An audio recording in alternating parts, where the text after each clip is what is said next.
Hey guys, Joe Pye here at Advanced Innovations. Welcome back to the shop. You know, every decision that you make in a manufacturing environment has an impact somewhere along the line. I made reference to in my community spot on my YouTube channel, if you give a mouse a cookie. And that's a kid's book. Basically, it boils down to if you give a mouse a cookie, he's going to want a glass of milk, then he's going to want a bedtime story, then he's going to have to go to the bathroom, then he's going to want to sleep with the light on, and blah, blah, blah. And before you know it, that cookie turned into a whole night of fun and games. Basically, the same thing happens when you change or add a process to a manufacturing process, manufacturing setup, whatever, production line. Let's up part. Heat treating is what I'm referring to. The toe clamps for the mini pallet, the mini fixtures that right there, a bunch of them that I just offered up on the web store. So I'm going to show you start to finish, basically what it takes to put those 4 little finger clamps in that bag. I'm not going to show the actual manufacturing process. I'm going to show you from the heat treat process on, because the manufacturing process was just part of the whole game in the beginning. So let's take a look at how bad these pieces look when they get back from the heat treaters and ultimately where they end up.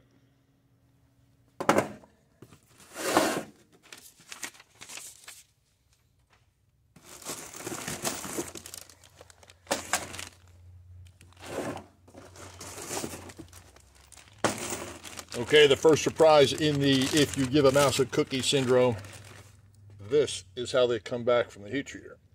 Superficial rust, black scale on them.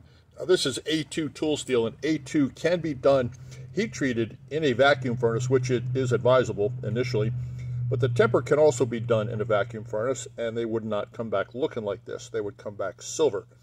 But when you really get after these, there is an oxide finish underneath that superficial rust that is really appealing, and it looks great against the silver fixture plate.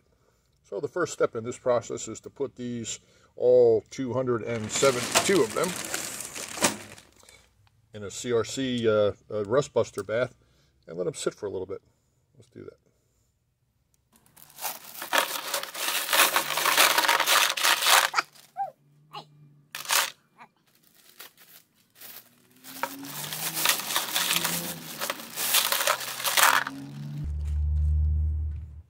Now, it would truly be awesome if they were just clean enough to ship, but the rust and the scale on these parts is also inside the threads. And believe it or not, there are 2 different types of clamps in here. There are M5 clamps and 1032, but the physical difference between an M5 and a 1032 is almost indistinguishable. You just can't even tell which is which. So if you've got the metric ones have a witness mark across the back. That way, when they're clean, I'll lay them all face up, and I'll see the ones with the witness mark and the ones that are not, and I'll be able to turn the metrics into their own pile.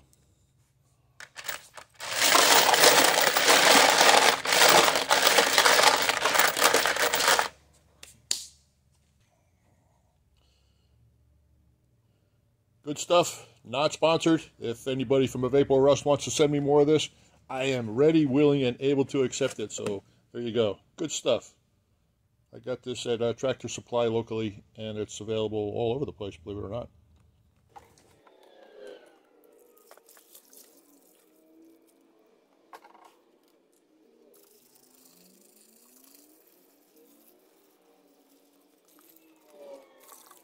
Now, depending on the nature of the rust, how thick, how superficial, whatever, how aggressive it is, will drive how long it sits in here. I'm going to let this sit in here for a couple of hours and come back. Naturally, I'm going to agitate it every once in a while, flip the parts over so they get good and soaked. And I will use a parts brush to stir them up.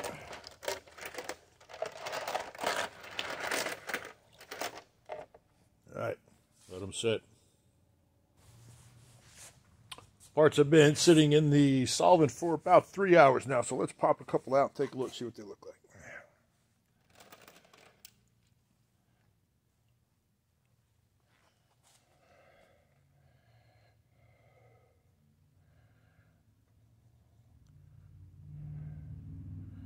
I think you can see now why I use this stuff. This is just fantastic. I love it.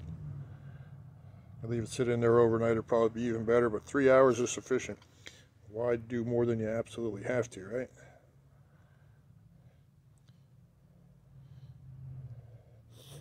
Well, you can see the small flat on the heel of this clamp versus the non-flat on the heel of this clamp.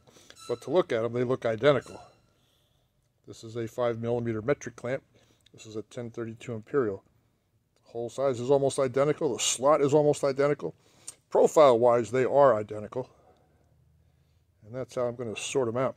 Now, in keeping with the philosophy of give a mouse a cookie, the problem now is I've got to dry these off and figure out a way to make sure that they are clean and ready to ship. Can't just run these underwater. I refuse to put this stuff down the drain.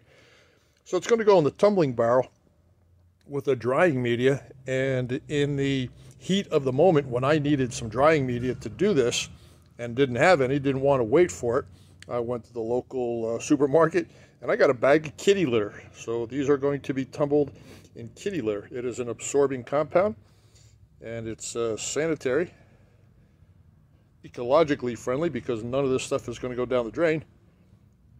And there you go. So let's take them out of the goo, let them drip dry for a minute, and tumble them with kitty litter.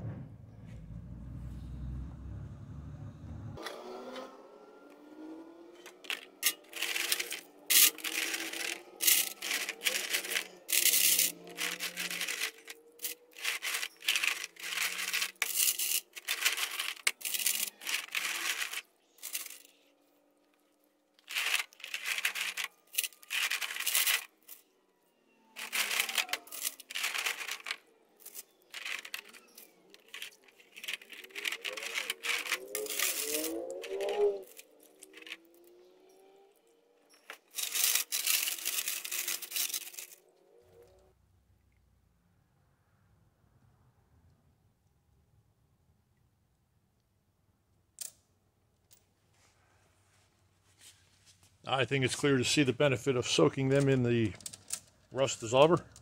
I'm going to let them sit here for a second, drip dry back into the pan, and I'm going to put them back in the tumbler to clean them up. As with any process, as it evolves, you hope it gets better. I mean, that's the whole point of evolution, right? I added 3 more ribs to my tumbling bucket, so I didn't have the high altitude drop on the inside. This drops every 60 degrees now, which is good. And it gives it a little more agitation on the inside. And it goes from high to low to high to low to high to low. You get the point. All right, I'm going to put about 100 pieces in here at a time. Tumble it for about 20 minutes. That's all it needs. The dust absorbs the oil real nice, and everything goes back in the bag. And yes, it was clean kitty litter, so nobody get grossed out on that. This stuff works like a charm, and probably good for floor spills as well. Keep in mind.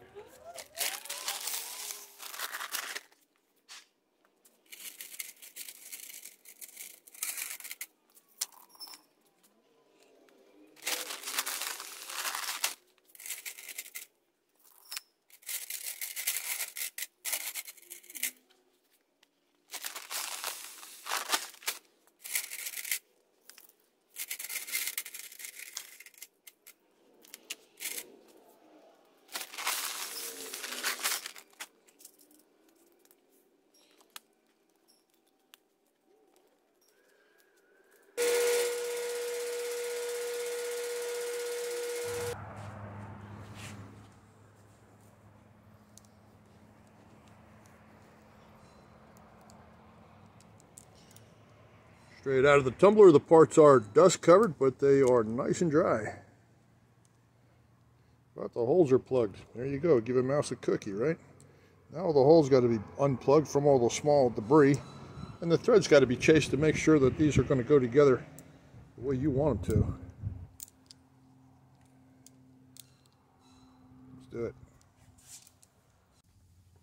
Once the parts are retrieved from the kitty litter, they're going to have dust on them. They're going to have debris in the holes. They're going to have debris in the slots.